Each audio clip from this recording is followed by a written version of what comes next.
Oke, karena waktu sudah menunjukkan pukul 10.03, kita mulai aja ya, sambil nanti, teman-temannya mungkin bergabung ya. Karena tadi, mungkin cuacanya juga masih belum kondusif ya, Bapak Ibu ya, maka bisa kita lanjutkan aja ya, untuk web kita pada pagi hari ini, walaupun hanya sedikit yang bergabung, tapi mungkin teman-teman yang lain nanti akan bisa bergabung. Oke, Bapak Ibu sekalian, mungkin bisa on cam kameranya terlebih dahulu ya, untuk saya ngambil dokumentasi foto ya, Bapak Ibu ya. Oke, mungkin Pak Muhammad Sukron gimana bisa on cam? Mohon on cam terlebih dahulu ya. Ah, Pak Ikade, mohon on cam kameranya terlebih dahulu ya, Pak. Pak Ikada bisa mendengar saya?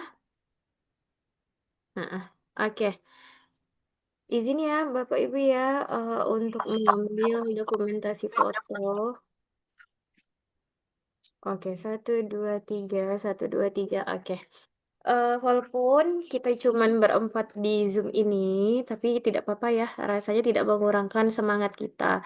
Walaupun mungkin sebagian dari teman-teman kita di wilayah, terutama wilayah Sumatera, wilayah Sibolga, dan juga wilayah Aceh, terdampak bencana yang tak terduga, yaitu bencana banjir, terus terutama di rumah saya juga terdampak banjir, maka tidak mengurangkan semangat kita untuk mengikuti web ketiga ini.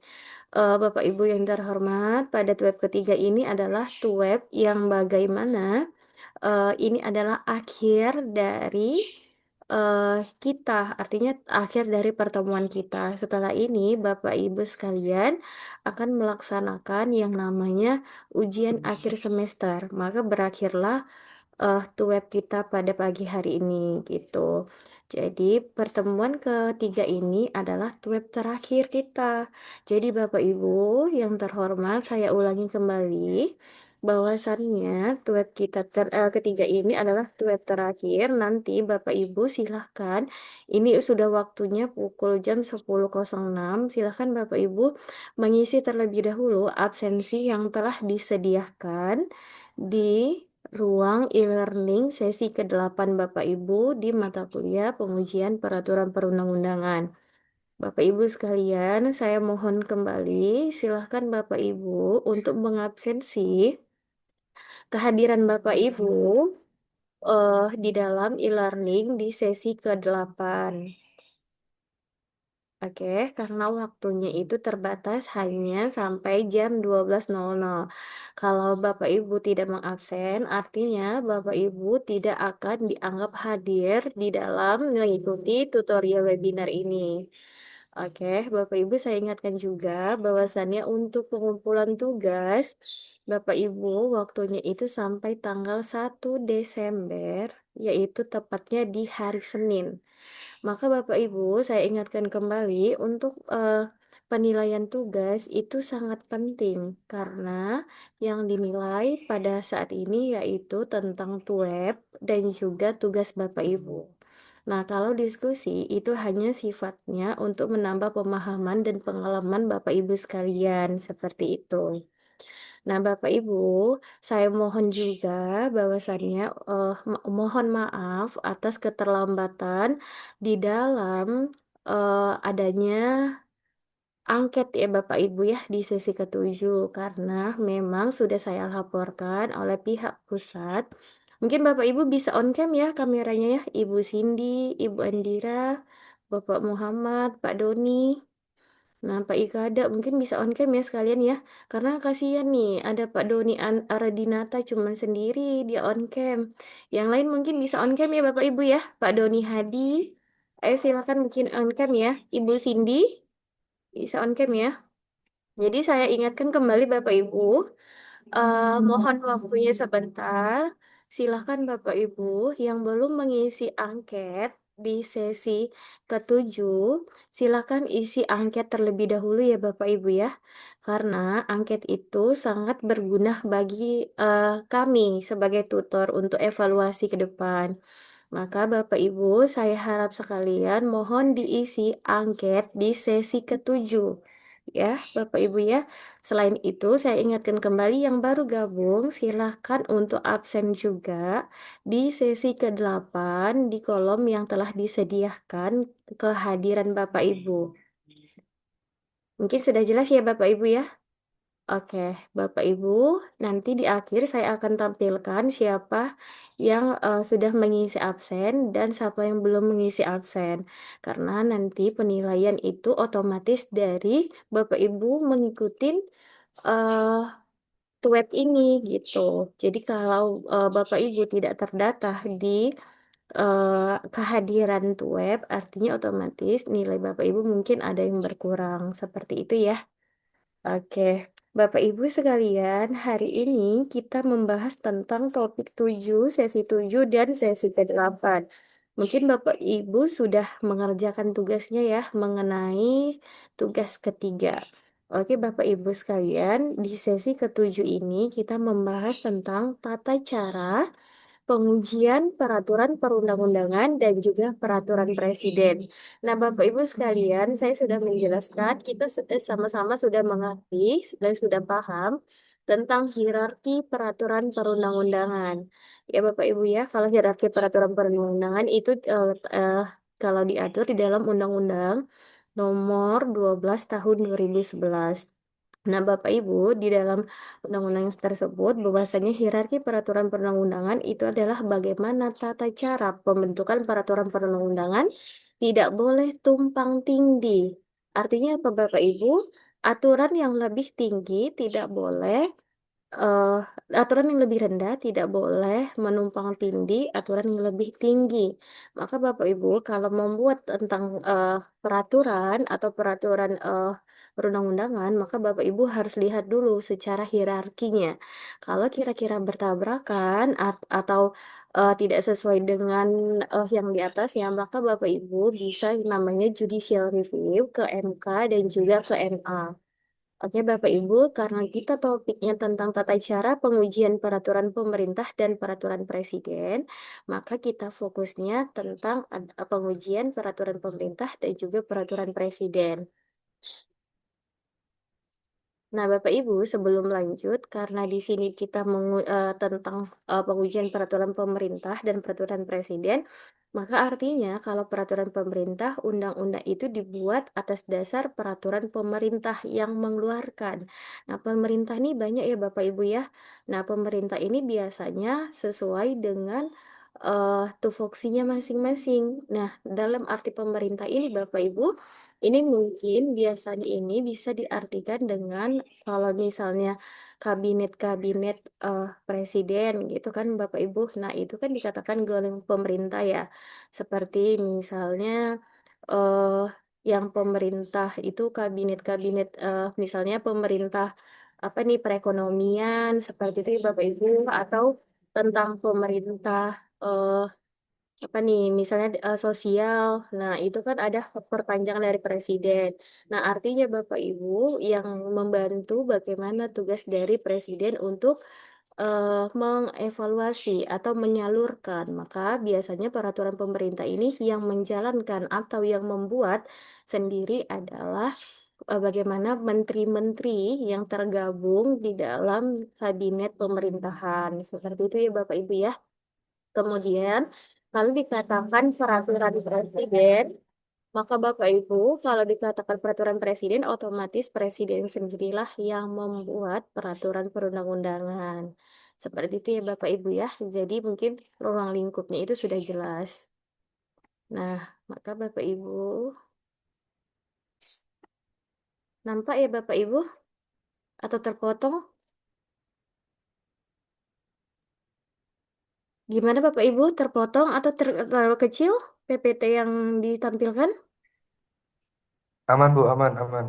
Oke, kemudian Bapak Ibu, kalau kita lihat dari kan ini kita memainkan tentang peraturan pemerintah dan peraturan presiden. Nah, kalau pengujian peraturan pemerintah atau PP, nah kita lihat dulu hak uji materialnya kemana? Karena kita kan sudah mengetahui ya Bapak Ibu ya, karena kita sudah berulang kali untuk membahas bahwasannya kalau MK dia itu berarti menguji undang-undang terhadap undang-undang dasar. Nah, kalau dia konsentrasinya ke MA berarti menguji undang-undang dengan peraturan di bawahnya.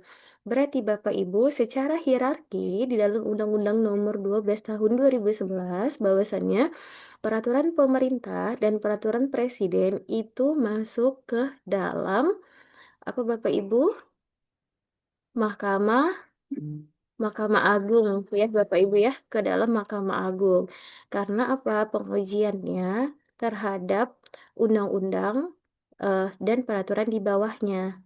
Ya Bapak Ibu, jadi saya ingatkan kembali kalau kita pengujian itu ada dua, ke Mahkamah Konstitusi dan Mahkamah Agung. Seperti itu Bapak Ibu. Nah, Mahkamah Agung ini adalah menangani perkara di bawah peradilan-peradilan lainnya. Artinya Bapak Ibu di Mahkamah Agung ini menaungi empat peradilan di bawahnya. Kemudian kalau masalah pengujian peraturan perundang-undangan, Bapak Ibu lihat konsultasinya kemana. Kalau misalnya ke Undang-Undang Dasar itu larinya ke MK.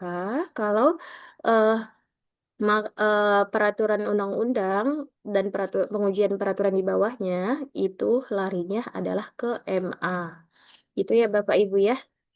Nah, maka kita lihat definisi dari uji material peraturan pemerintah. Di sini kita bisa lihat hak uji materialnya adalah wewenang Mahkamah Agung untuk menilai materi muatan peraturan di bawah undang-undang terhadap undang-undang yang lebih tinggi.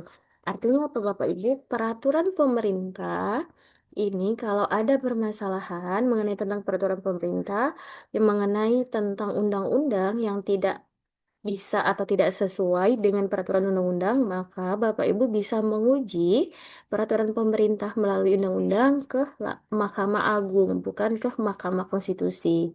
Karena Bapak Ibu harus mengetahui dulu hierarki peraturan perundang-undangan. Bapak Ibu bisa merujuk di Undang-Undang Nomor 12 Tahun 2011 tentang hierarki peraturan perundang-undangan. Seperti itu Bapak Ibu ya. Landasan hukumnya, Bapak Ibu bisa melihat di Amandemen Undang-Undang Dasar 1945 mengatur tentang kewenangan judicial review meliputi aspek formil, prosedur, dan material dan peraturan perundang-undangan. Maka tujuannya adalah memastikan keselarasan peraturan lebih rendah dengan yang lebih tinggi, menjaga hierarki peraturan perundang-undangan. Maka MA dapat menyatakan peraturan tidak sah jika bertentangan dengan peraturan yang lebih tinggi. Maka Bapak Ibu tak bosan-bosan saya mengingatkan bahwasannya Bapak Ibu bisa melihat di hierarki peraturan perundang-undangan di Undang-Undang Nomor 12 Tahun 2011 ya Bapak Ibu ya. Nanti di situ ada urutannya mulai dari Undang-Undang Dasar sebagai konstitusi, kemudian sampai ke tingkat eh, peraturan daerah. Seperti itu Bapak Ibu ya. Jadi nanti Bapak Ibu bisa melihat nih kira-kira konstitusinya masuk ke mana atau konsiderannya masuk ke mana, ke MA atau ke MK. Karena kita harus mengingat Bapak Ibu ya bahwasannya tempat pengujian peraturan perundang-undangan itu ada dua, yaitu ke MK dan ke Mahkamah Agung. Seperti itu Bapak Ibu ya. Jadi, wewenang lembaga penguji kita ketahui adalah Mahkamah Agung itu menguji PP terhadap undang-undang, sedangkan Mahkamah Konstitusi menguji undang-undang terhadap Undang-Undang Dasar 1945. Nah, kemudian kita lihat dari karena kita fokusnya adalah pengajian tentang peraturan pemerintah dan peraturan presiden, maka kita lihat objeknya dan pemohonan uji materi peraturan pemerintah. Nah, objek permohonannya Bapak Ibu kita lihat kalau di dalam peraturan pemerintah itu adalah peraturan di bawah undang-undang. Misalnya tadi ada peraturan pemerintah, Perpres, Permen. Nah, tidak dapat menguji peraturan kebijakan. Artinya apa Bapak Ibu? Kalau ada peraturan kebijakan yang menambahkan itu tidak dapat diuji material, tetapi apa-apa saja kan kita sudah mengetahui ya Bapak Ibu apa-apa saja yang bisa diajukan uji material. Nah, kita lihat juga kewenangan siapa yang dapat menangani ini. Jadi Bapak Ibu sekalian jangan sampai salah ya untuk menguji itu kewenangan siapa dan lembaga siapa yang dapat menangani ini gitu. Kemudian Bapak Ibu kita lihat kriteria pemohon. pihak yang merasa hak atau kepentingan dirugikan oleh berlakunya peraturan. Artinya apa Bapak Ibu? Kan kita melihat nih peraturan pemerintah ya Bapak Ibu. Nah, peraturan pemerintah ini mungkin di dalam ada pasalnya, mungkin misalnya kita contohkan aja ya Bapak Ibu, misalnya di sini nih ada pengujian Permen KP nomor 2 Permen KP 2015 tentang larangan penggunaan alat penangkapan ikan, ya kan, pukat helan dan pukat tarik. Nah, objeknya apa Bapak Ibu? Kita lihat objeknya itu adalah Permen KP nomor 2 Permen KP 2015. Nah, pemohonnya siapa Bapak Ibu? Pemohonnya adalah nelayan atau kelompok yang berdampak. Nah, dasar ujinya. Nah, kita tadi kan udah mengetahui ya Bapak Ibu, karena peraturan pemerintah ini adalah hak uji ke Mahkamah Agung, karena peraturan pemerintah ini adalah naungan peraturan di bawahnya undang-undang. Ya Bapak Ibu, maka larinya ini adalah ke Mahkamah Agung. Maka kita lihat undang-undang apa yang peraturan pemerintah apa yang melanggar terhadap undang-undang. Ada nggak dia nggak sinkron dengan undang-undang? Padahal undang-undang ini sudah membuat ini. Kemudian kenapa peraturan pemerintah ini tidak sesuai dengan peraturan perundangan? Maka Bapak Ibu bisa menguji ke Mahkamah Agung itu. Maka di sini dilihat Bapak Ibu. Ini dilihat ya, dasar ujinya adalah terhadap Undang-Undang Nomor 31 Tahun 2004 tentang perikanan. Maka Bapak Ibu lihat kira-kira apa yang bermasalah di sini. Yang bermasalah di sini adalah tentang larangan penggunaan alat penangkap ikan. Nah, Permen ini mengatakan bahwasanya pukat ikan itu tidak hak sesuai. Nah, maka dasar ujinya apa? Nih, Undang-Undang Nomor 31 Tahun 2004 tentang perikanan. Seperti itu, Bapak Ibu. Jadi, Bapak Ibu harus lihat terlebih dahulu di mana kira-kiranya ada masalah apa di dalam peraturan tersebut. Maka Bapak Ibu, kita ada hierarki peraturan perundang-undangan, tidak boleh Bapak Ibu menentang peraturan yang lebih tinggi. Artinya Pak Bapak Ibu, kalau Bapak Ibu mau buat peraturan atau mau buat aturan, Bapak Ibu bisa lihat dari peraturan perundang-undangan. Jadi peraturan lebih rendah kalau ada bermasalah, lihat peraturan yang lebih tinggi. Kira-kira apa yang mendasari? Maka Bapak Ibu bisa menguji material ke MK dan juga MA. Seperti itu ya Bapak Ibu ya. Kemudian untuk peran pembentukan peraturan pemerintah dan tahapan persidangan, Bapak Ibu, inilah prosesnya. Tadi Bapak Ibu udah tahu ya contoh kasusnya seperti apa, kemudian objeknya seperti apa di dalam peraturan pemerintah, dan larinya kemana di dalam pengujian. Maka Bapak Ibu bisa lihat dari peran pembentukan peraturan pemerintah ini terhadap proses persidangan itu apa-apa aja. Maka Bapak Ibu di dalam proses persidangan, nah posisi pemerintah, nah pemerintah itu adalah sebagai pembentuk peraturan pemerintah atau PP yang berperan sebagai pihak termohon dalam persidangan uji material mempertahankan keabsahan dan relevansi peraturan pemerintah. Artinya apa Bapak Ibu?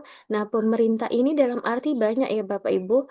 Nah, kalau Bapak Ibu secara singkatnya kita artikan, kalau kita lihat pemerintah itu bukan hanya di tingkat apa ya Bapak Ibu, bukan secara otonom di tingkat daerah aja, tetapi biasanya pemerintah ini pada umumnya adalah di tingkat pusat untuk perpanjang tangan presiden.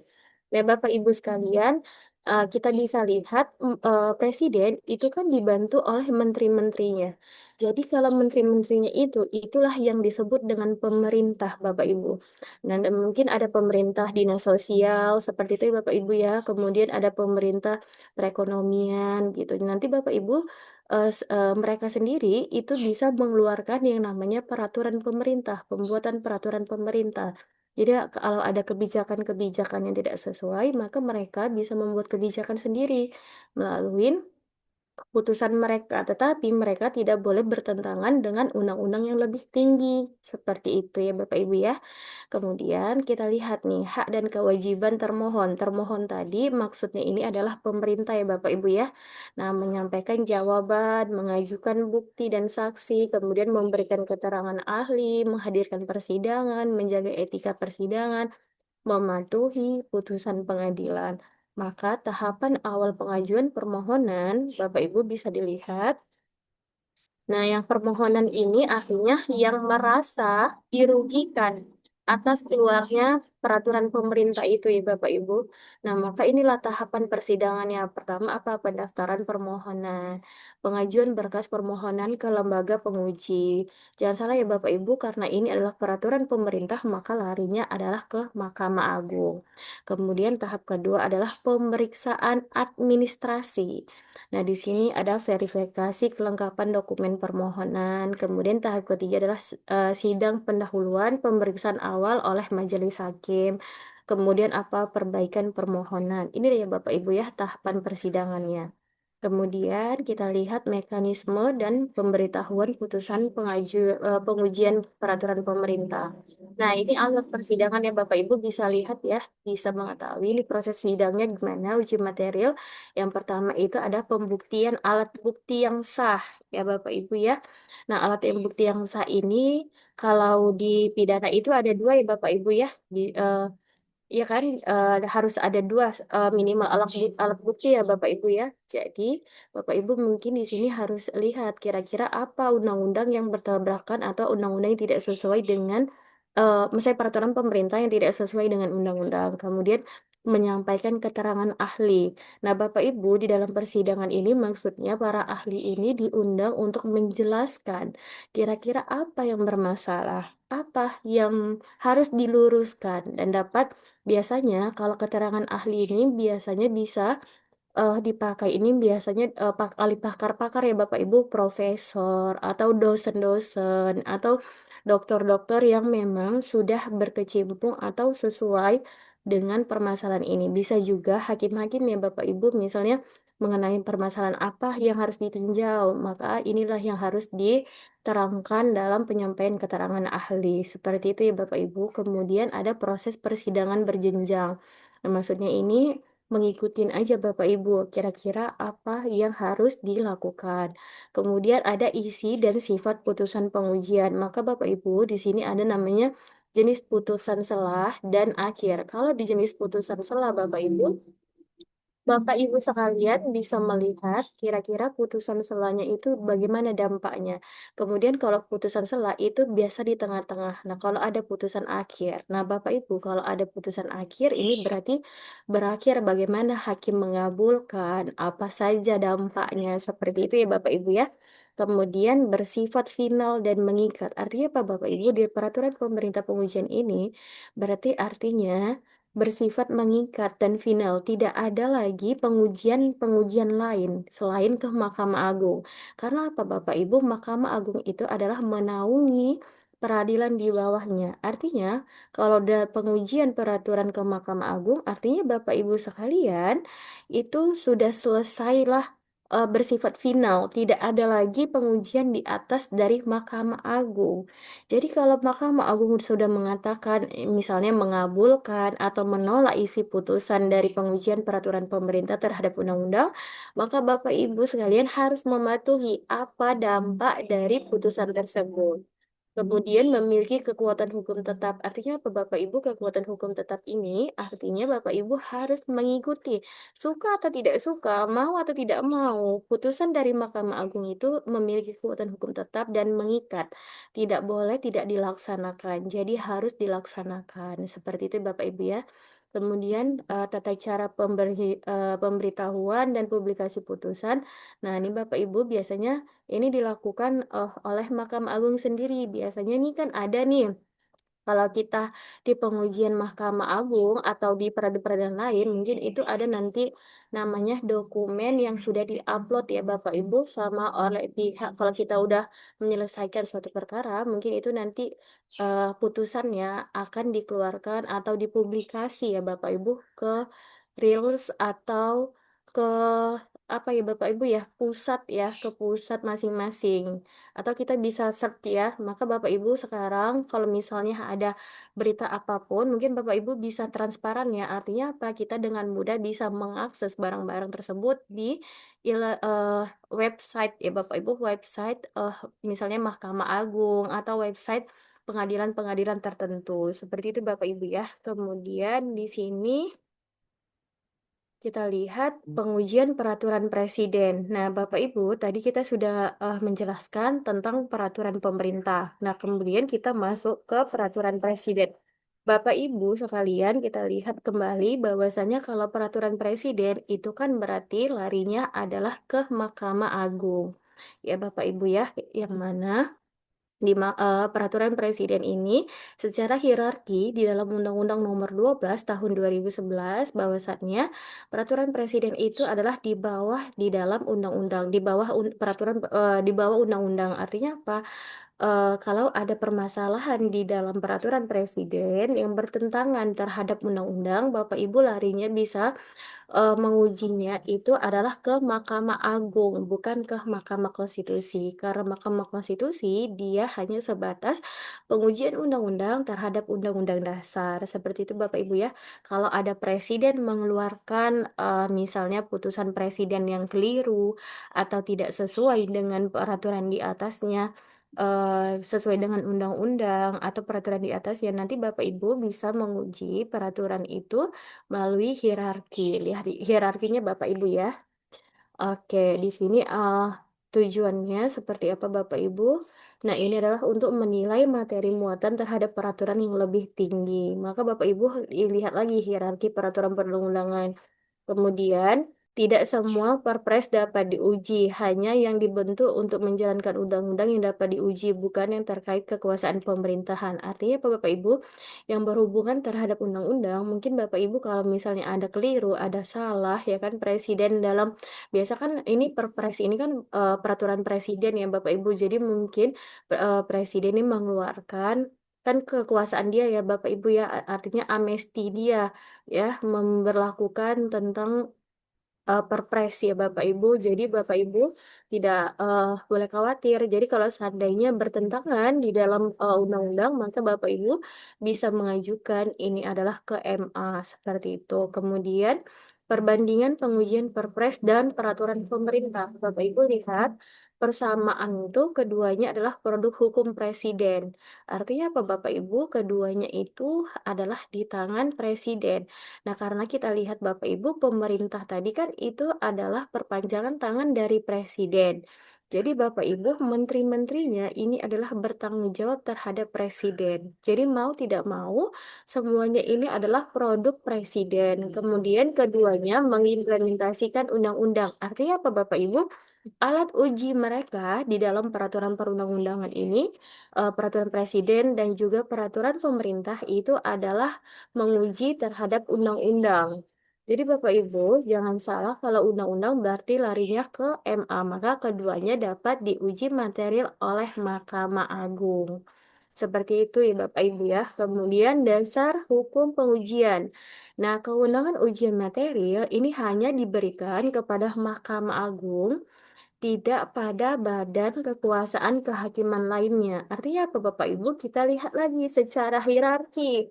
Karena kita adalah negara Indonesia yang memang harus merujuk kepada peraturan perundang-undangan, maka harus kita lihat di dalam Undang-Undang Nomor 12 Tahun 2011 tentang hierarki. Ya kan Bapak Ibu, maka Perpres dan PP ini larinya adalah ke Mahkamah Agung, seperti itu. Kemudian objek dan permohonan uji material peraturan presiden. Bapak Ibu, kalau objeknya kita lihat, nah, maka menjelaskan apa yang diuji dan siapa yang berhak menguji perpres di Mahkamah Agung. Maka kita lihat Bapak Ibu, ruang lingkup objeknya, perpres itu adalah untuk menjalankan undang-undang yang lebih tinggi. Kemudian tidak untuk menjalankan kekuasaan pemerintahan. Artinya apa Bapak Ibu? Presiden mengeluarkan peraturan presiden ini untuk menjalankan dari undang-undang, bukan untuk kekuasaan pemerintahan. Jadi Bapak Ibu mungkin di dalam undang-undang itu kan masih tersirat ya Bapak Ibu, atau masih perlu ya, atau masih secara global lah, dalam arti ya Bapak Ibu pengertian secara global mungkin. Di dalam peraturan presiden ini akan dijelaskan bagaimana peraturan pelaksanaan. Tapi Bapak Ibu biasa peraturan pelaksanaan, maka tidak ada menjalankan kekuasaan pemerintahan. Artinya apa Bapak Ibu? Dia bukan semata-mata untuk membuat kewenangan sendiri. Nah, kalau membuat kewenangan sendiri, presiden kan itu ada namanya eh, perpres ya, Bapak Ibu ya. Bukan perpres, apa kemarin peraturan pengganti undang-undang ya. Ketika ada ke waktu genting ya, Bapak Ibu, jadi presiden bisa lakukan pembuatan peraturan perundang-undangan sendiri gitu. Tapi di dalam Perpres ini Bapak Ibu yang harus Bapak Ibu ingatkan ini adalah untuk menjalankan undang-undang yang lebih tinggi, bukan untuk menjalankan kekuasaan pemerintahan. Artinya apa? Tidak sewenang-wenang Presiden membuat peraturan sendiri kalau tidak ada amanat dari undang-undang seperti itu. Kemudian ada syarat dan kualifikasi permohonan. Nah, Bapak Ibu sekalian kita lihat kalau misalnya permohonannya itu di dalam uji peraturan presiden, Bapak Ibu bisa melihat di sini ada warga negara Indonesia, kemudian masyarakat, kemudian organisasi. Jadi Bapak Ibu tuh bisa mengajukan sendiri kecuali Bapak Ibu itu kalau sudah mempunyai diakui sebagai warga negara Indonesia, kemudian dikatakan di sini adalah masyarakat atau organisasi. Bapak Ibu berarti bisa sendiri, perseorangan, dan Bapak Ibu juga bisa organisasi atau Bapak Ibu punya kelompok-kelompok tertentu atau organisasi-organisasi tertentu. Kalau hak-haknya tidak sesuai, maka Bapak Ibu bisa mengajukan pengujian material. Seperti itu ya, Bapak Ibu ya. Kemudian kalau kita lihat nih studi kasus dari uji material Perpres. Nah, Perpres di nomor 82 garing 2024 tentang Kantor Komunikasi Kepresidenan diajukan oleh Windu Wijaya. Artinya siapa Bapak Ibu? Di sini hanya satu orang saja. Berarti termasuk apa Bapak Ibu? Personal, ya kan? Berarti masyarakat, berarti individu. Maka Bapak Ibu sekalian, nah kita lihat lagi nih, Perpres 98 tahun 2021 Bapak Ibu. Nih pengelolaan karbon diajukan apa? Masyarakat adat. Nah, masyarakat adat ini setempat kan mungkin punya gabungan ya Bapak Ibu, jadi bisalah dilakukan. Kemudian Perpres kenaikan iuran. Nah, BPJS ini biasanya diajukan kepada kelompok tertentu Bapak Ibu. Jadi Bapak Ibu bisa melihat gitu ya Bapak Ibu. Kemudian Bapak Ibu sekalian mungkin bisa on cam ya kameranya Bapak Ibu ya. Kasihan dari tadi Pak Doni Ardianta sendiri yang on cam. Bapak Ibu sekalian mohon on cam ya, nggak apa-apa di sela kesibukan Bapak Ibu. Semoga Bapak Ibu bisa mendengar dan bisa saling berdiskusi ya mengenai tentang web ketiga ini. Bapak Ibu sekalian mohon on cam kameranya ya Bapak Ibu ya, karena nggak enak kalau kita bicara nggak ada orangnya. Seperti itu Bapak Ibu ya. Mungkin Ibu Cindy, Pak Doni, Ibu Yeni, Ibu Andira, Ibu Dewi, nih Bapak S. Hadi Pangestu, Bapak Alfian, Ibu Devi, mohon on cam ya, eh, Bapak Muhammad Sukron. Ayo Bapak Ibu, mohon on cam kameranya ya Bapak Ibu. Kalau kayak gini kan enak ya Bapak Ibu kan nampak wajahnya jelas, yang cantik, yang ganteng. Ya Bapak Ibu mungkin dari sela kesibukannya. Gak apa-apa Bapak Ibu. Nah Bapak Ibu kita lanjut ya mengenai materi kita. Mungkin yang lain ya Bapak Ibu ini ada masih yang belum on cam nih. Ibu Andira, Bapak Hadi Pangestu, Bapak Alfian, Ibu Dewi, Bapak Muhammad Sukron. Bisa on cam ya kameranya ya Bapak Ibu ya. Yang lainnya selain yang tidak disebutkan mohon on cam kameranya. Hmm, kayak gini kan enak ya Bapak Ibu ya. Nah, jadi nampak ya gantengnya, terus cantiknya ya Bapak Ibu ya. Oke. Nah, Bapak Ibu sekalian, saya akan lanjutkan mengenai tentang alur dari persidangan. Bapak Ibu sekalian, di sini kita akan membahaskan tentang Perpres dan juga peraturan pemerintah PP. Jadi Bapak Ibu kalau kedudukan Perpres, Bapak Ibu bisa lihat adalah presiden adalah kepala negara sekaligus kepala pemerintah di Indonesia. Memegang kekuasaan eksekutif yang berwenang menerbitkan peraturan presiden Perpres untuk mengatur kebijakan dan kelembagaan. Artinya apa Bapak Ibu? Perpres ini saya katakan sekali lagi kan sudah ada kemarin ya Bapak Ibu kalau kita lihat itu ada namanya Perpu ya Bapak Ibu ya peraturan pengganti undang-undang. Itu kan juga presiden ya. Kalau ketika ada apa ya keadaan genting maka presiden bisa mengeluarkan seperti itu ya Bapak Ibu ya. Nah, sebenarnya apa sih perbedaan eh, eh, Perpres dan juga Perpu ya Bapak Ibu? Nah, kalau kita artikan memang pada saat itu kan keadaan genting itu bisa lari ke Perpu. Kalau Perpres ini tujuannya Bapak Ibu tadi saya sudah mengatakan bahwasannya sudah menjelaskan ini adalah alur dari Untuk memperjelas isi dari peraturan perundang-undangan seperti itu Bapak Ibu. Ini bukan untuk kepentingan pemerintah, tetapi bagaimana untuk memperjelas dari peraturan perundang-undangan. Maka Bapak Ibu, kita lihat presiden ini kan sebagai kepala negara. Jadi kepala negara ini wajib untuk melakukan bagaimana kekuasaannya dia sebagai eksekutif yang berwenang menerbitkan peraturan presiden atau perpres. Maka Bapak Ibu kita lihat sendiri di sini bahwasanya alur dari persidangan uji materi Perpres ini adalah pemeriksaan pendahuluan, gugatan dan jawaban, pembuktian dan kesimpulan sampai putusan. Kemudian bagaimana peran perwakilan pemerintah ya kan perwakilan pemerintah itu bertugas untuk mempertahankan Perpres, menyajikan bukti dan argumen pendukung keabsahan peraturan. Kemudian Bapak Ibu di sini kita bisa lihat proses pengujian dan pemberitahuan putusan perpresnya. Bapak Ibu bisa dilihat di sini adalah tahapan persidangan uji materi perpres itu seperti apa aja. Di sini ada nih pengajuan permohonan, kemudian pemeriksaan pendahuluan sama ya Bapak Ibu. Artinya kalau ada yang dirugikan Bapak Ibu mengenai pasal-pasal yang sudah dibuat baik itu presiden, perpres maupun peraturan pemerintah PP itu Bapak Ibu bisa mengajukan larinya adalah ke Mahkamah Agung, bukan ke Mahkamah Konstitusi. Karena kita lihat dari hierarki peraturan perundang-undangan, maka Bapak Ibu sekalian di dalam pengujian peraturan perundang-undangan, Bapak Ibu harus mengetahui secara pasti hierarki peraturan perundang-undangan. Maka kalau Bapak Ibu sudah mengetahui dan sudah hafal urutan dari hierarki peraturan perundang-undangan, Bapak Ibu dengan mudah dan menentukan ini kewenangan siapa dan ini tugasnya siapa. Jadi Bapak Ibu sebelum untuk melanjutkan ini lebih dalam, sebaiknya Bapak Ibu nantinya dapat menguasai tentang hierarki peraturan perundang-undangan.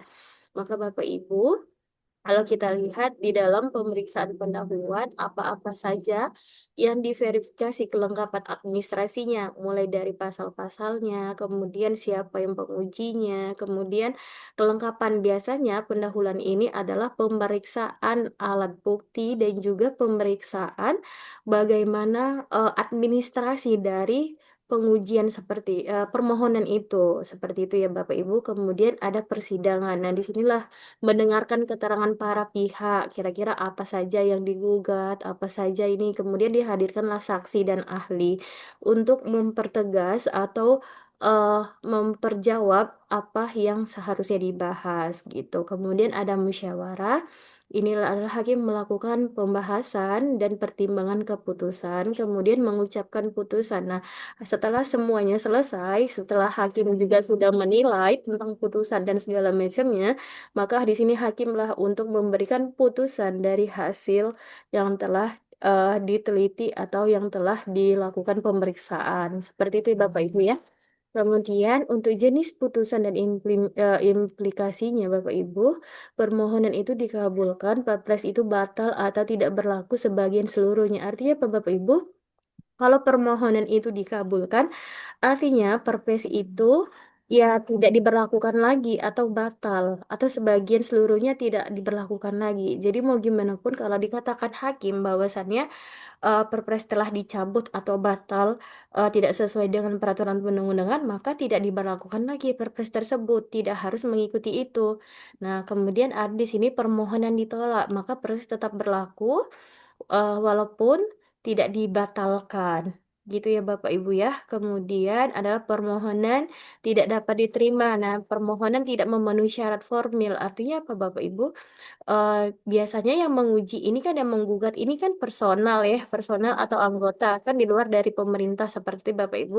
Jadi kalau permohonan tidak dapat diterima, artinya permohonan dari eh, seperti apa ya Bapak Ibu permohonan dari orang yang melakukan permohonan maka itu tidak dapat diterima. Artinya apa? Batal semua apa yang diajukan, pasal-pasal mereka yang diajukan berarti tidak dapat diterima oleh hakim dan perpres itu tetap dapat diberlakukan. Seperti itu Bapak Ibu ya. Kemudian mekanisme pemberitahuan putusan. Nah, putusan itu wajib diberitahukan secara resmi kepada para pihak, lembaga terkait dan diumumkan kepada publik. Ini meliputi penyampaian salinan putusan dan pengumuman resmi. Artinya apa Bapak Ibu? Mekanisme pemberitahuan putusan ini biasa Bapak Ibu bisa melihat ya di halaman website masing-masing ya. Mungkin kalau pengujian ke Mahkamah Agung, mungkin Bapak Ibu bisa melihat website Mahkamah Agung ya untuk putusan apa yang Bapak Ibu cari seperti itu. Inilah untuk mekanisme pemberitahuan putusan. Selanjutnya ini kesimpulan Bapak Ibu. Nah, kalau kita lihat Bapak Ibu, antara kan kita membahas tentang PP dan Perpres Bapak Ibu. Kalau perbandingan tata cara pengujiannya, kalau kita lihat dari PP itu pengujian yudisial itu di Mahkamah Agung. Nah, kalau Perpres peraturan presiden pengujian material di ini bukan MK ya Bapak Ibu, saya salah nih, seharusnya di ke MA ya Bapak Ibu. Kemudian ketidakjelasan batasan kewenangan itu menciptakan potensi tumpang tindih antara Mahkamah Agung dan juga Mahkamah Konstitusi. Nah, dampak pada kepastian hukum itu apa? Mempengaruhi prediktabilitas hukum bagi masyarakat. Seperti itu Bapak Ibu ya.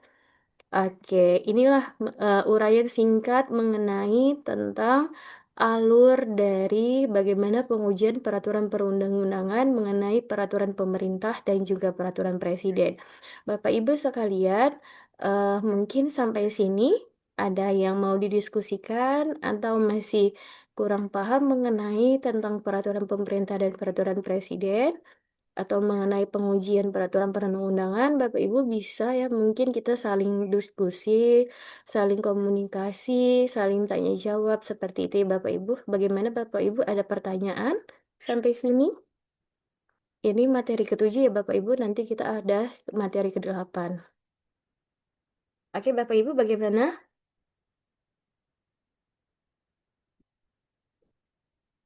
Bagaimana Bapak Ibu? Ada yang mau kita diskusikan? Atau mungkin Bapak Ibu masih kurang paham mengenai tentang cara pengujian peraturan perundang-undangan? Ini PPT-nya sudah saya tautkan ya Bapak Ibu di e-learning Bapak Ibu masing-masing ya di sesi ketujuh. Gimana Bapak Ibu mengenai tentang tata cara pengujian peraturan perundang-undangan? Apakah masih kurang paham atau ada yang mau kita diskusikan? Izin Bu mau bertanya Bu. Ya silakan Ibu Devi. Terkait yang tadi kan apa putusan dari Mahkamah Agung itu kan ada yang dikabulkan, terus apa ditolak ya biasa sama tidak dapat diterima. Jadi Iya. kan yang tidak dapat diterima itu adalah tidak memenuhi syarat formil. Maksud dari syarat formil tersebut tuh mengenai apanya itu? Apakah memang ada tenggang waktu dalam kita permohonan uji materialnya, ataukah ada syarat tertentu yang memang yang tidak termasuk ke dalam permohonan tersebut gitu, yang seharusnya di permohonan itu dicantumkan dan dia ternyata tidak ada di permohonan atau seperti apa Bu? Mohon petunjuknya Bu. Terima kasih. Oke, terima kasih Ibu Devi. Ini sangat bagus ya pertanyaannya karena kalau permohonan itu kan banyak ya Bapak Ibu ya. Mungkin Bapak Ibu sudah paham ya sedikit banyaknya mengenai tentang permohonan. Nah, permohonan itu memang ada dikabulkan, ditolak, dan tidak dapat diterima. Nah, Bapak Ibu, kalau dikabulkan tadi kan sudah jelas ya artinya apa. Bapak Ibu kalau dikabulkan artinya pemohon itu gugatannya atau permohonannya itu diterima oleh hakim. Berarti artinya dikabulkan ya Bapak Ibu, artinya menyeluruh. Nah, kalau artinya ditolak, berarti artinya apa Bapak Ibu? Ya tidak diberlakukan, artinya eh, Perpres itu tetap berlaku ya Bapak Ibu. Dan kemudian permohonan tidak dapat diterima. Dan tadi kan pertanyaan Ibu Devi ini sangat jelas ya Bapak Ibu, artinya permohonan tidak memenuhi syarat formil. Nah, kalau dikatakan syarat formil berarti kan kita sudah mengetahui ya Bapak Ibu formil dan material. Nah, kalau formil itu berarti kalau material itu berarti substansinya. Kemarin kita sudah belajar ya Bapak Ibu ya mengenai formil dan juga material. Nah, kemarin kalau dia katakan material itu berarti substansinya ya Bapak Ibu kira-kira apa isi-isinya. Nah, kita tidak tahu kan isi-isinya itu apa. Berarti itu berhubungan dengan undang-undangnya. Nah, karena di sini adalah memenuhi syarat formil, berarti bagaimana tentang tata cara peraturan perundang-undangan. Ya, Bapak Ibu, berarti di dalam hal ini bagaimana tentang peraturan prosesnya, proses dari pengujian peraturan perundang-undangan mungkin di saat permohonan tidak dapat diterima ini, pemohon pada saat itu tidak bisa memenuhi apa dari kehendak hakim. Bisa saja mungkin tenggang waktu yang diberikan itu sudah kelewat, mungkin tidak dapat diterima. Nah, kemudian ada lagi di dalam hal ini, eh, jika misalnya ada gugatan-gugatan di dalam prosesnya tidak sesuai dengan yang tidak sesuai atau tidak sesuai dengan waktu atau tidak sesuai seperti apa ya, dalam permohonan pengujian kelewatan waktu atau kelewatan di dalam pemberian bukti-bukti seperti itu, maka ini bisa dikatakan permohonan itu tidak dapat diterima. Seperti itu, Ibu Devi. Gimana, Ibu Devi? Kalau misalnya waktu dalam apa pengujian itu biasanya berapa hari ya Bu ya? Kan kalau setahu saya ya kalau kayak ke Mahkamah Agung itu kan kayak apa PK itu tuh kan Mm-mm. 180 hari. Nah, apakah Mm-mm. permohonan uji material ini juga ada batas waktunya mengenai berapa harinya tersebut gitu atau bagaimana Bu? Saya belum terlalu ini. Batas waktu Mahkamah Agung ya, Bapak Ibu ya. Maksudnya ini batas waktu Batas waktu pengujian. permohonan berarti Ibu ya kalau gitu. Permohonan uji material ke Mahkamah Agung apakah ada batas waktunya atau tidak gitu. Oke. Nah, Bapak Ibu sekalian, di dalam pengajuan perujian material itu, sebelumnya memang ada namanya Perma, Bapak Ibu. Perma nomor 1 tahun 2004 menetapkan batas waktunya itu sekitar 180 hari. Ya, tetapi batasan waktu ini telah dihapus oleh Perma nomor 1 tahun 2011 karena dianggap tidak tepat untuk peraturan yang bersifat umum. Nah, maka Bapak Ibu, artinya, di dalam pengajuan permohonan uji material ini, kalau tidak sesuai dengan waktu 180 hari, ini tidak sesuai ya. Maka ini di dalam pengujian peraturan undang-undangan itu tidak ada batas waktu pengujian permohonan uji material ke Mahkamah Agung. Tetapi di dalam hal ini Bapak Ibu, karena kita bahas tentang permohonan syarat formil ya Bapak Ibu ya. Jadi kan kita lihat kalau permohonan permohonan syarat formil itu kira-kira apa aja yang menjadi permohonan tidak dapat diterima ya Bapak Ibu ya. Diterima, itu kita bisa lihat Bapak Ibu.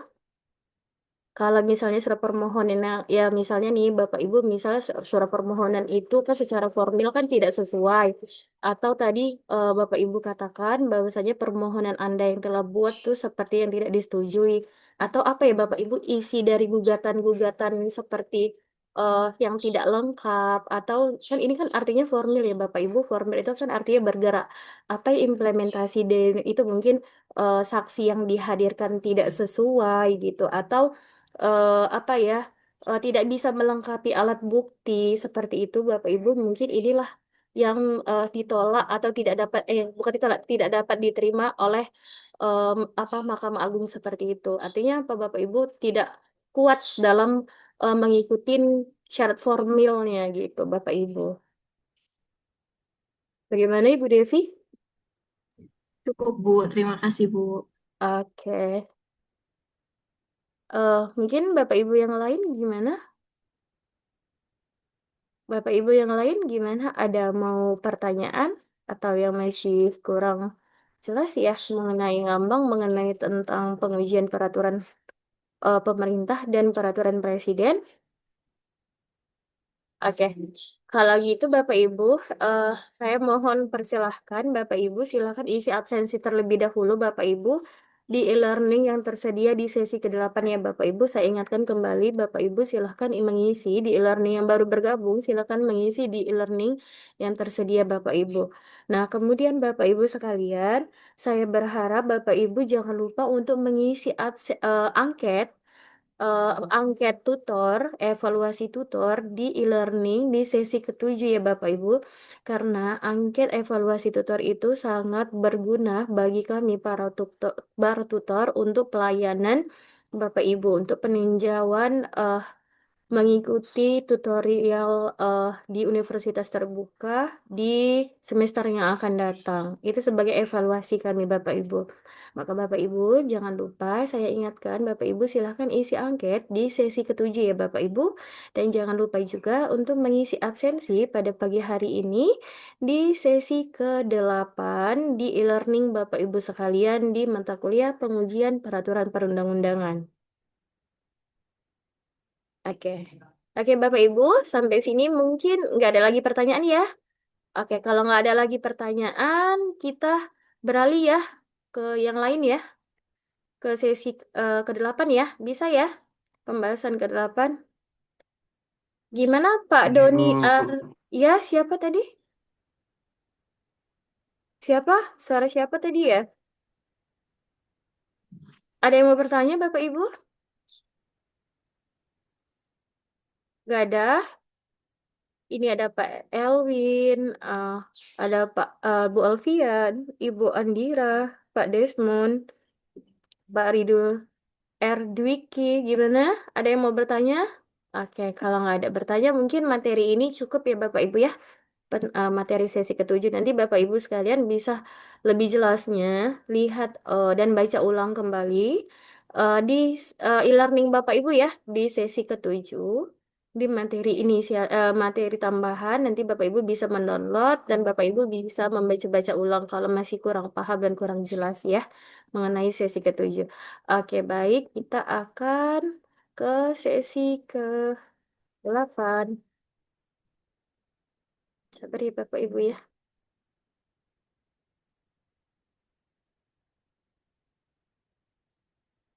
Oke.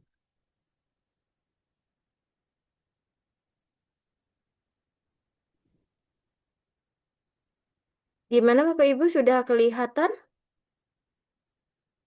Sudah kelihatan PPT ke-8? Udah, Gimana? Bu. Oke. Nah, Bapak Ibu, saya ingatkan kembali di sesi terakhir ini, web ketiga ini, Bapak Ibu, ini adalah pertemuan terakhir kita. Jadi Bapak Ibu sekalian, web ketiga ini adalah pertemuan terakhir kita. Nah, saya ingatkan kembali Bapak Ibu sekalian, untuk penilaian itu bisa meliputi tugas dan juga web. Jadi Bapak Ibu, saya ingatkan kembali tugas di sesi ketujuh Bapak Ibu. Silakan Bapak Ibu kerjakan.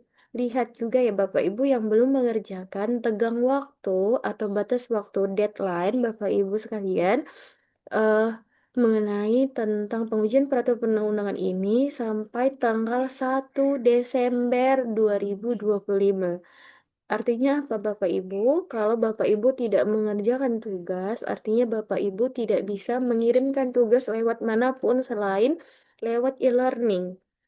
Karena Bapak Ibu, kami menilai tugas Bapak Ibu itu berdasarkan e-learning Bapak Ibu. Kalau Bapak Ibu mengirimkan by WA atau by pribadi, itu tidak bisa Bapak Ibu. Karena apa? Semua di sini adalah mengenai sistem. Jadi Bapak Ibu, saya harapkan yang belum mengerjakan tugas, silahkan Bapak Ibu segera mengerjakan tugas batas waktu sampai tanggal 1 Desember 2025. Mungkin demikian Bapak Ibu bisa ya dipahami ya mengenai tugasnya tersebut. Oke Bapak Ibu kalau ada terkendala mengenai penguploadan tugas, baik isi tugas dan segala macamnya berhubungan tentang e-learning, Bapak Ibu bisa menyampaikan pribadi ke saya. Kalau memang saya belum respon di e-learning Bapak Ibu kan punya by chat WA ya Bapak Ibu atau di grup kita di WA. Nah, Bapak Ibu bisa melaporkan ke saya agar saya segera untuk melaporkan ke pusat apa kendala dari Bapak Ibu sekalian. Semoga saya bisa membantu Bapak Ibu sekalian dalam melaksanakan tugas-tugas dan juga dalam pertemuan kelas ini ya Bapak Ibu peraturan perundang-undangan gitu. Oke, Bapak Ibu sampai sini mungkin dapat dimengerti ya. Oke. Oke, Bapak Ibu, di sesi ke-8 ini adalah pertemuan kita terakhir. Jadi Bapak Ibu, setelah ini itu akan melaksanakan ujian akhir semester. Jadi Bapak Ibu, kalau ujian akhir semester itu nanti soalnya adalah dari pusat. Berarti pihak universitas terbuka lah yang membuat soal tersebut. Cuman Bapak Ibu, kan di awal saya sudah mengingatkan bahwasannya Bapak Ibu sekalian materi yang telah kita sampaikan dari TUEP, materi inisiasi, dan materi-materi pengayaan yang telah dipaparkan di e-learning masing-masing, maka Bapak Ibu itu adalah mengacu terhadap RBV. RBV itu adalah ruang terbuka virtual. Jadi Bapak Ibu sekalian nanti silahkan di awal sudah saya sampaikan ya pertemuan awal nanti Bapak Ibu mungkin bisa melihat materi-materi tentang pengujian peraturan perundang-undangan. Bapak Ibu bisa lihat apa-apa saja yang menjadi komponen. Maka di setiap sesi, sesi 1 sampai sesi 8 itu mengacu kepada RBV atau RAT yang telah dibuat oleh pihak Universitas Terbuka. Maka Bapak Ibu, sebagai materi inisiasi dan juga tutorial webinar ini adalah untuk menjelaskan Bapak Ibu dan membantu Bapak Ibu sekalian dalam mengerjakan tugas dan juga menambah pemahaman Bapak Ibu dan juga menambah wawasan Bapak Ibu sekalian. Seperti itu ya. Dan kurang dan lebihnya saya sebagai tutor ya mohon maaf kalau ada kekurangan atau mungkin salah-salah kata seperti itu Bapak Ibu. Maka Bapak Ibu di sesi ke-8 ini kita mengenai tentang peraturan menteri eh, dan peraturan daerah ya Bapak Ibu karena secara hierarki peraturan daerah ini adalah tingkat yang paling bawah. Paling rendah ya Bapak Ibu, karena kita sudah melihat dan melewati apa-apa saja di dalam peraturan perundang-undangan. Maka Bapak Ibu yang paling penting di dalam pengujian peraturan perundang-undangan ini Bapak Ibu bisa melihat di hierarki peraturan perundang-undangan di Undang-Undang Nomor 12 Tahun 2011. Jadi Bapak Ibu yang paling penting itu Bapak Ibu harus mengerti dulu, mengerti terlebih dahulu apa-apa saja urutan dari hierarki peraturan perundang-undangan. Kalau Bapak Ibu sudah mengerti urutan hierarki peraturan perundang-undangan dan juga pengujiannya seperti apa dan juga objeknya dan kemudian siapa lembaga yang berwenang dalam pengujian, maka Bapak Ibu eh, nanti ujian dapat mudah dalam melaksanakan ujian. Karena ini semua tentang pengujian peraturan perundang-undangan tidak terlepas dari Undang-Undang Nomor 12 Tahun 2011 tentang pengujian peraturan perundang-undangan. Maka Bapak Ibu lihat mulai dari Undang-Undang 1945 sampai ke peraturan daerah. Peraturan daerah ini adalah peraturan yang paling bawah. Ya Bapak Ibu ya, paling rendah tingkatannya. Maka Bapak Ibu sekalian kita belajar ini terakhir ya Bapak Ibu sesi ke-8. Oke Bapak Ibu. Nah, Bapak Ibu, kita lihat pentingnya pengujian peraturan untuk kepentingan hukum. Nah, sebelumnya kita harus lihat dulu Bapak Ibu, kalau di peraturan menteri Bapak Ibu berarti ini adalah menteri-menteri terkait di dalam pembuatan peraturan perundang-undangan. Maka Bapak Ibu, kalau dikatakan pemerintah daerah, nah kalau pemerintah daerah Bapak Ibu ini biasanya perda ini dibuat oleh DPR ya Bapak Ibu baik itu DPR provinsi, ya Bapak Ibu, DPR kabupaten, DPR kota. Jadi Bapak Ibu jangan heran, DPR itu memang terbagi-bagi menjadi 3. Ya Bapak Ibu, jadi kalau kesetaraannya pertama kita lihat dari DPR provinsi, kemudian DPR kabupaten atau kota, bukan dan tapi atau. Jadi setiap kota itu kan ada berbeda-beda, ada kota, ada desa. Jadi dikatakan atau di sini ya Bapak Ibu, kabupaten atau kota. Nah, Bapak Ibu sekalian, kita lihat pentingnya pengujian peraturan untuk kepatuhan hukum. Bapak Ibu lihat, pengujian peraturan menteri dan daerah itu sangat krusial untuk memastikan kepatuhan hukum dan keadilan dan penerapan regulasi. Kemudian di outlet ini kita akan mempelajari tentang tujuan pembelajaran, kemudian tata cara pengujian peraturan menteri dan juga tata cara pengujian peraturan daerah. Maka Bapak Ibu kita lihat tujuan dari pembelajaran ini, yaitu pada akhirnya presentasi ini adalah mahasiswa diharapkan mampu untuk menjelaskan 10 poin utama terkait tata cara pengujian peraturan menteri dan peraturan daerah dan pemerintah ini penting untuk memastikan bahwa mahasiswa sikap menghadapi tantangan hukum yang mungkin mereka temui di masa depan. Dengan pengetahuan yang didapat, mahasiswa ini akan dapat menganalisis dan mengevaluasi prosedur pengujian peraturan secara efektif, serta memahami peran penting masing-masing pihak dalam proses tersebut. Maka Bapak Ibu, bagaimana tata cara pengujian peraturan menteri? Nah, kalau kita lihat dari objeknya, dari permohonan pengujian peraturan menteri apa-apa saja, di sini itu jelas ya Bapak Ibu ada definisinya. Nah, definisi dari apa aja Bapak Ibu kalau objek permohonannya itu adalah peraturan yang diujikan. Contohnya peraturan menteri terkait lingkungan hidup Bapak Ibu. Nah, ini larinya adalah ke Mahkamah Agung ya Bapak Ibu karena peraturan menteri dan peraturan daerah itu adalah di bawah peraturan perundang-undangan. Artinya apa Bapak? Di bawah undang-undang, maka larinya atau objek pengujiannya ini adalah ke Mahkamah Agung. Kemudian dasar hukumnya itu merujuk pada undang-undang dan peraturan terkait. Kemudian batasannya objek yang diuji harus memenuhi kriteria tertentu. Nah, konsekuensinya ketidakpahaman dapat mengakibatkan pembatalan peraturan, maka sanksinya hukum dapat dikenakan bagi pihak terkait.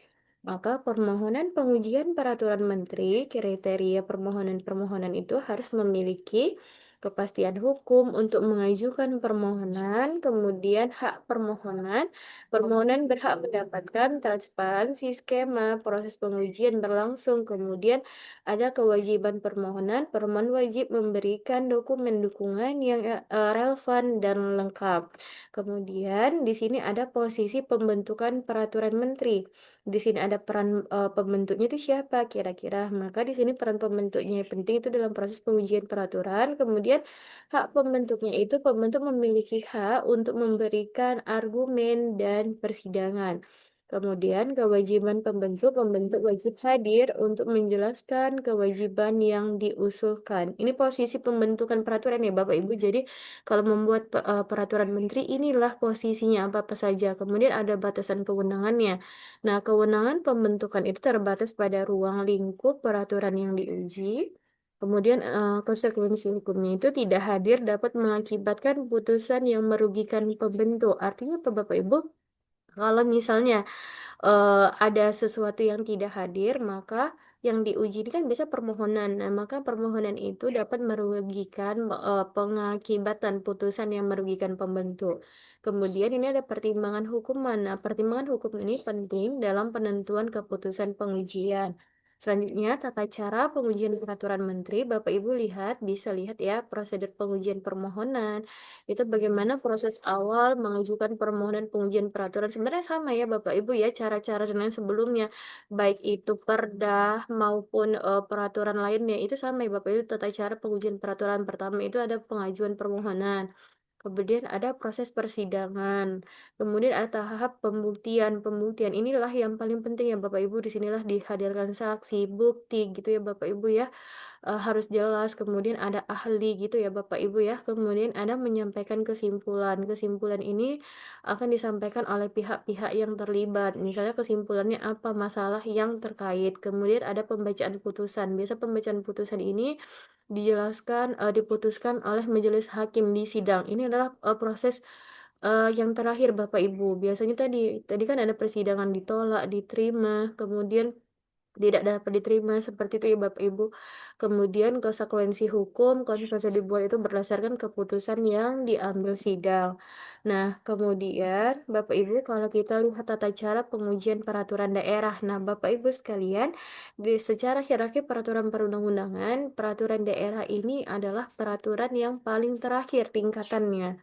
Artinya apa Bapak Ibu? Tingkatan dari Undang-Undang Nomor 12 Tahun 2011 ini yang paling akhir itu adalah tata cara pengujian peraturan perundang-undangan daerah.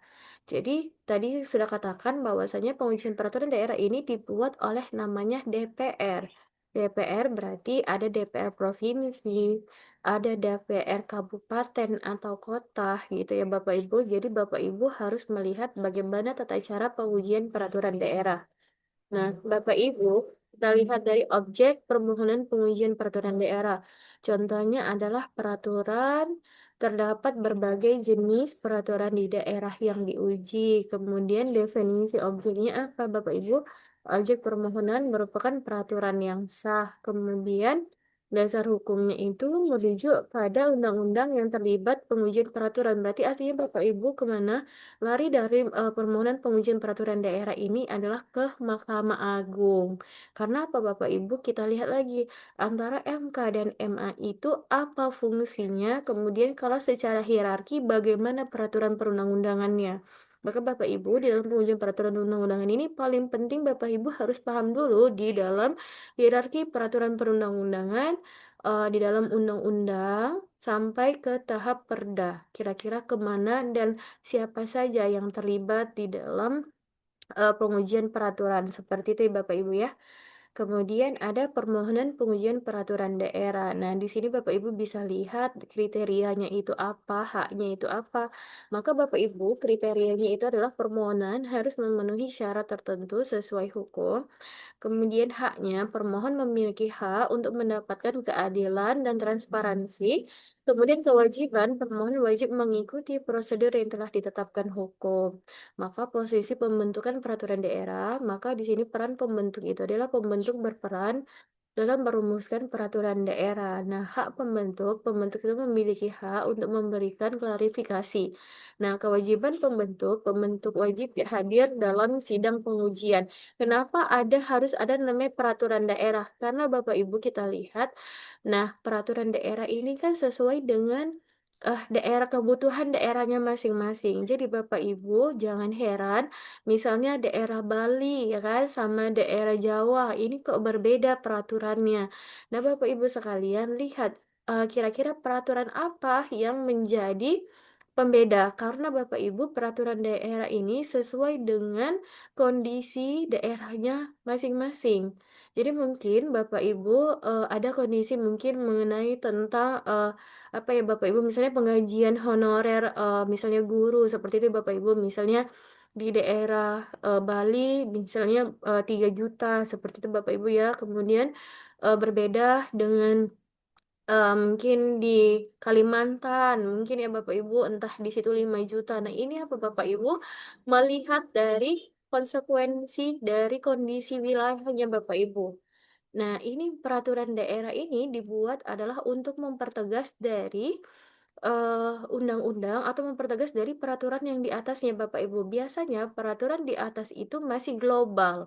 Artinya apa Bapak Ibu? Peraturannya itu masih menyeluruh, tidak ada pemisah-pemisah atau petunjuk secara jelas. Maka biasanya peraturan daerah yang dibuat oleh DPR, baik itu provinsi, di kabupaten atau kota, ini adalah untuk memperjelas bagaimana Bapak Ibu sekalian dapat mengetahui apa-apa saja. Biasanya di dalam peraturan daerah ini adanya sanksi ya Bapak Ibu yang diberikan. Misalnya peraturan terkait ya Bapak Ibu mengenai tentang retribusi atau parkir liar seperti itu Bapak Ibu ya. Kalau misalnya dilanggar ini akan mendapatkan hukuman seperti ini, kena denda seperti ini. Nah, ini apa Bapak Ibu? Karena dari pusat tidak diatur bagaimana tentang mekanisme atau petunjuk, maka biasanya peraturan pemerintah daerah ini adalah untuk mempertegas dari penjelasan pusat dan sesuai dengan kebutuhan daerahnya masing-masing. Jadi Bapak Ibu, tidak semua sama di daerah-daerah disamakan dengan peraturan daerah. Masa peraturan daerah ini hanya berlaku di daerahnya masing-masing atau hanya berlaku di daerah tertentu atau daerahnya sendiri. Jadi tidak boleh berlaku misalnya peraturan daerah Bali seperti itu ya Bapak Ibu kemudian diberlakukan di Jakarta. Tidak boleh. Mungkin ada sama atau kemiripan tapi tidak diberlakukan di daerah yang lain, tapi itu berlaku di daerah tertentu. Seperti itu ya Bapak Ibu atau di daerah wilayahnya masing-masing seperti itu. Kemudian, lihat Bapak Ibu tata cara pengujian peraturan daerah. Di sini kita lihat dari proses pengujian. Pengujian itu dilakukan secara formal di pengadilan. Kemudian prosedur pengujian itu meliputi langkah-langkah yang harus diikuti permohon apa-apa saja. Kemudian proses persidangan, sidang dihadiri oleh pihak terkait dan hakim. Kemudian mekanisme pemberitahuan putusan. Nah, cara pemberitahuan itu dilakukan secara resmi kepada pihak terkait. Kemudian waktu pemberitahuan harus dilakukan dalam waktu yang ditetapkan. Nah, pihak yang diberitahukan, semua pihak terkait akan menerima informasi lengkap. Seperti itu, Bapak Ibu. Nah, maka ini kesimpulannya Bapak Ibu, kita bisa lihat bahwasannya ringkasan dari poin-poin penting, pengujian peraturan menteri dan peraturan daerah memiliki peran yang sangat eksklusif dalam menjaga kepatuhan hukum, maka objek permohonan pengujian itu mencakup peraturan yang dianggap bertentangan dengan hukum yang lebih tinggi. Artinya apa Bapak Ibu? Jadi gini Bapak Ibu, secara singkatnya, mau itu peraturan, kita lihat, makanya Bapak Ibu harus paham terlebih dahulu Undang-Undang Nomor 12 Tahun 2011 dan kira-kira kewenangannya itu siapa saja dan apa yang dimaksud di dalam undang-undang itu. Jadi setelah Bapak Ibu paham, kira-kira pengujiannya nih kemana? Maka Bapak Ibu, yang paling penting di dalam sesi pengujian peraturan perundang-undangan ini, yang paling penting adalah Bapak Ibu harus paham mengenai undang-undang yang terkait, kemudian lembaga pengujiannya kemana.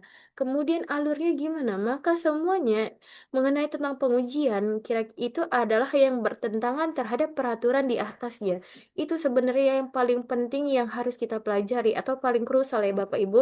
Jadi kalau ada peraturan yang tidak sesuai dengan peraturan di atasnya atau peraturan yang memang eh, tidak sesuai atau banyak gugatan atau apa ya isinya itu banyak mencerminkan ya kita sudah belajar ya sebelumnya ya kewenangan dari MK itu seperti apa kewenangan dari MA maka Bapak Ibu ini adalah untuk mempertahankan bagaimana untuk diri kita ya Bapak Ibu artinya apa mempertahankan nasib rakyat kita atau mempertahankan dari demokrasi jadi kalau seandainya Bapak Ibu ada yang dirugikan atau kan ini bisa pengujiannya itu semuanya itu berdasarkan kelompok atau perseorangan.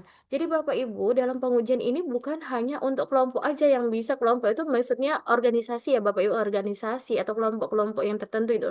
Bukan hanya itu saja tetapi perorangan individu kita sendiri yang merasa dirugikan mengenai pasal tersebut maka kita bisa menguji ke eh, apa tadi pengujian mau tuh Mahkamah Agung maupun ke konstitusi. Jadi seperti itu Bapak Ibu. Maka di sini Bapak Ibu objek permohonan pengujian mencakup itu adalah peraturan yang dianggap bertentangan hukum yang lebih tinggi. Artinya apa Bapak Ibu? Mau dia peraturan yang udah dibuat tapi kalau tidak sesuai atau bertentangan dengan peraturan di atasnya, maka Bapak Ibu peraturan ini bisa diuji ke lembaga yang berwenang untuk menguji. Karena di Indonesia tadi dua ya Bapak Ibu, MA dan juga MK seperti itu. Kemudian Bapak Ibu bisa lihat juga di sini ada posisi pembentukan dalam persidangan itu mempengaruhi proses pengujian dengan hak untuk menjelaskan dan membeli peraturan. Kemudian prosedur pengujian itu meliputi langkah-langkah yang terstruktur mulai dari pengujian hingga pemberitahuan hasil. Dan pemberitahuan hasil ini biasa diucapkan tadi oleh hakim yang berwenang di dalam pengujian tersebut. Sampai sini aja ya Bapak Ibu. Mungkin sesi ke-8 ini, sesi ketiga ini ya Bapak Ibu, sesi ke-8, web ketiga maksudnya Bapak Ibu. Oke, mungkin Bapak Ibu ada yang mau bertanya sejauh ini dari penjelasan ke-7 dan pemaparan ke-8? Gimana Bapak Ibu? Bapak Ibu ada yang mau dipertanyakan mengenai ini? Bapak Ibu sekali lagi, saya mohon mohon ya untuk on cam kameranya saya akan foto ya Bapak Ibu ya untuk dokumentasi karena ini udah banyak ini orangnya kan. Ayo Bapak Ibu sekalian mohon untuk on cam kameranya terlebih dahulu. Saya izin untuk mendokumentasikan. Ibu Cindy mungkin bisa on cam. eh Bapak Alfian, Bapak Dwiki, Bapak Desmond. Oke. Saya foto ya Bapak Ibu ya. Satu, dua, tiga. Mungkin Bapak Ibu bisa senyum ya. Satu, dua, tiga. Berikan yang terbaik Bapak Ibu. Satu, dua, tiga. Oke. Mantap Bapak Ibu. Kan kayak gini nampak ya wajah-wajah yang ganteng. Nah, wajah-wajah yang unik. Oke Bapak Ibu, sampai sini aja eh pemaparan materi kita. Gimana Bapak Ibu? Ada yang mau diskusikan atau mengenai tugasnya? Gimana Bapak Ibu? Gimana Bapak Ibu? Ada yang mau Bu, didiskusikan? izin mau nanya Bu, Ah ya, silakan Pak Satrio. Eh, terkait ini sih Bu, UAS nanti Mm-mm. Silakan. untuk mata kuliah pengujian peraturan perundang-undangan ini full pilihan ganda atau ada isai gitu ya? Nah, Bapak Ibu sekalian, tadi sudah saya jelaskan ya mengenai tentang tata cara ujian akhir semester atau UAS. Nah, Bapak Ibu, setelah sesi ke-8 ini nantinya Bapak Ibu akan melaksanakan ujian akhir semester. Nah, Bapak Ibu sekalian, saya tidak mengetahui mengenai pembentukan dari soal kalian karena yang membuat soal itu bukan tutornya. Tetapi yang membuat soal itu adalah pihak dari universitas terbuka. Jadi Bapak Ibu sekalian, kalau mau mengetahui tentang kisi-kisi mungkin dari ujiannya, Bapak Ibu kan di awal juga saya sudah jelaskan, kita mengacu kepada BMP yang telah disediakan. Ya Bapak Ibu, kemudian kita juga bisa Bapak Ibu sekalian bisa lihat dari eh, yang awalnya kita sudah menjelaskan ya Bapak Ibu mungkin dari materi pengayaan ya Bapak Ibu ya, kemudian materi-materi inisiasi yang sudah dijelaskan, kemudian web-to-web seperti itu. Tapi kalau Bapak Ibu masih kurang paham mengenai materinya, Bapak Ibu silakan lihat dari RBV yang tersedia ya Bapak Ibu. RBV itu ruang virtual terbuka ya Bapak Ibu. Bapak Ibu bisa melihat di halaman yang sudah saya share. Mungkin Bapak Ibu bisa melihat ya di web pertama itu ada materi RBV, nanti Bapak Ibu bisa lihat. Kemudian Bapak Ibu di situ kan ada materi ya Bapak Ibu, mungkin Bapak Ibu bisa baca itu, bisa download, tapi Bapak Ibu harus menggunakan NIM, eh, bilangnya NIM ya, apa sih? NIM ya kalau di mahasiswa ya. NIM Bapak Ibu, kemudian login dengan password Bapak Ibu e-learning. Jadi Bapak Ibu bisa lihat dari RBV yang telah disediakan mengenai materi-materi apa saja yang telah dipelajari dari situ. Kemudian Bapak Ibu mungkin udah tahu ya RAT ya, rancangan belajar mungkin Bapak Ibu udah tahu ya. Nah, nanti dari situ mungkin Bapak Ibu bisa melihat apa-apa saja kisi-kisi UAS yang akan masuk pada UAS sesi selanjutnya gitu. Mungkin yang lain gimana? Bapak Ibu ada yang mau bertanya mengenai yang lain? Karena ini di sesi ke-8 dan di sesi ketiga web ini adalah pertemuan terakhir kita ya Bapak Ibu ya. Gimana Bapak Ibu ada yang mau bertanya?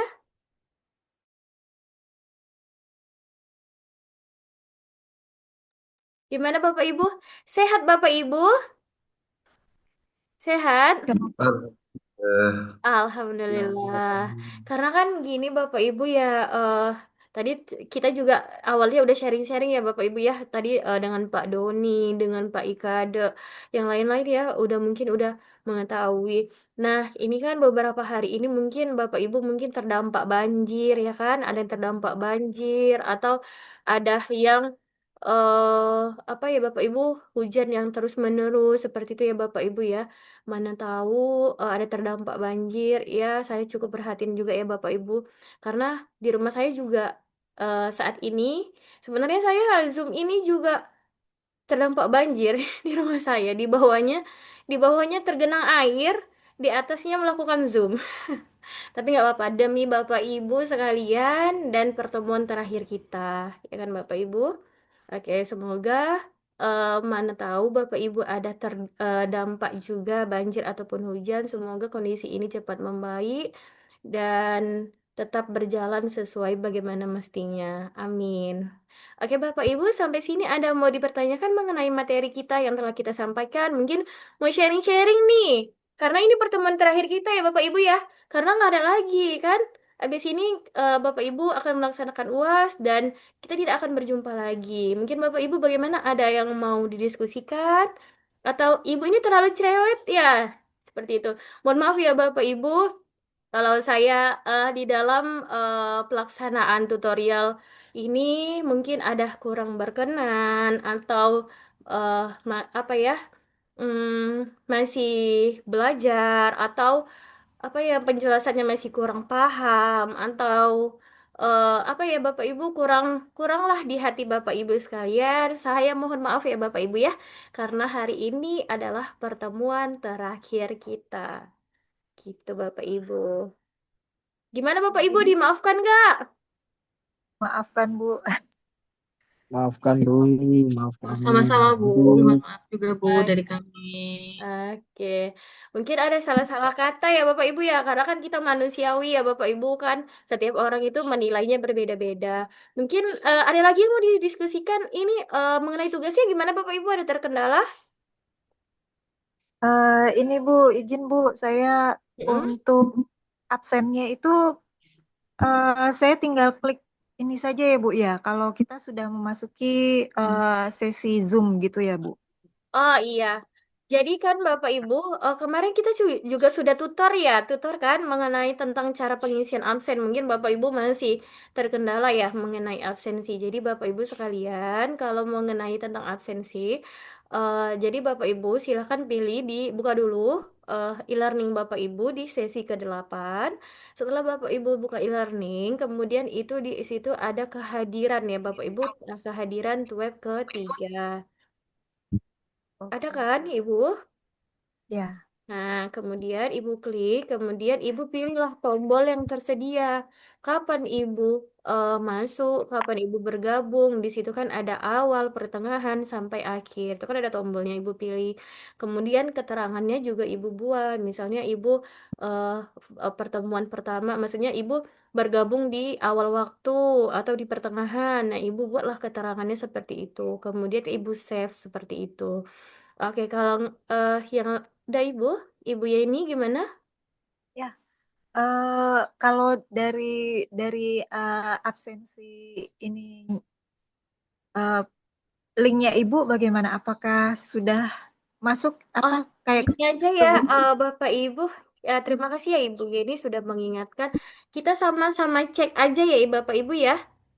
Ya, Betul Bu, kita maaf sama ya. cek aja di eh, ruang link punya saya ya Bapak Ibu ya. Mana tahu Bapak Ibu belum terabsen ya. Mohon diperhatikan Bapak Ibu ya. Ini saya share ya. Oke, tapi mengenai materinya gimana Bapak Ibu? Aman ya Bapak Ibu ya? Sudah paham ya? Insya Allah. Aman, aman Bu, aman Bu. Oke, nanti kalau Bapak Ibu kurang paham, mungkin Bapak Ibu bisa melihat dan membaca ya materi yang telah disediakan di setiap sesi di e-learning masing-masing. Oke, Bapak Ibu, saya akan tampilkan ya siapa saja yang sudah absensi.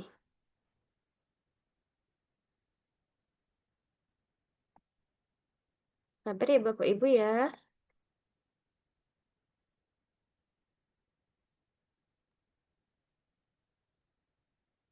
Hmm.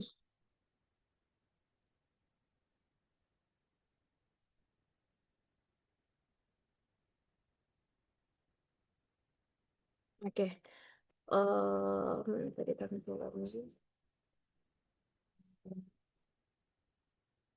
Mohon nanti Bapak Ibu kalau yang terlewat, Bapak Ibu komunikasi ya ke saya ya. Mana tahu ada yang belum masuk tapi Bapak Ibu sudah mengabsen. Oke, sudah nampak Bapak Ibu? Atau kurang besar? Gimana Bapak Ibu? Sudah nampak Eh, tampilannya? Bentar, Bu. Kalau yang warna biru itu sudah absen ya, Bu? Iya, artinya kalau yang warna biru dan warna hitam itu sudah absen. Oke, nih saya yang udah absen ya Bapak Ibu saya bacakan. Ini ada Pak Ikade, kemudian ada Pak Doni Hadi Prawira, kemudian ada Ibu Dwi Sulistio, ada Ibu Cindy Azizi, kemudian di sini ada Ibu Dwi Tri Wulandari, ada Ibu Ayu Andira, kemudian ada Pak Satrio Hadi, kemudian ada Pak Desmond. Ibu Devi Ayu Lestari, kemudian ada Bapak Alfian, kemudian ada Bapak Muhammad Sukron, kemudian ada Ibu Yeni Wulandari. Nah, ini yang sesi pertama ya Ibu, maksudnya ini halaman pertama. Di halaman kedua, di sini yang sudah absensi itu ada Bapak Elwin Setiawan. Oke, ada nama yang belum terpanggil. Untuk Dwi Doni Sulistyo Ardinata, itu Bu. tadi bapak-bapak Bu, bukan ibu-ibu. Oh iya, Bapak Ibu gimana? Mohon maaf ya Bapak, Bapak-bapak, Ibu-ibu, Doni mohon maaf. Ardinata, Bu. Ya, Oke, gimana biar suasana asik gitu gimana ya? itu kan Mungkin Bapak Ibu. halaman yang pertama tadi Bu, untuk halaman pertama. Oh, oke, halaman pertama ya Bapak Ibu ya. Oke, oke, saya tampilkan. Mohon dilihat kembali ya Bapak Ibu ya mengenai absensinya. Tunggu, tunggu. Ih, Doni Ardinata, Bu. Siapa?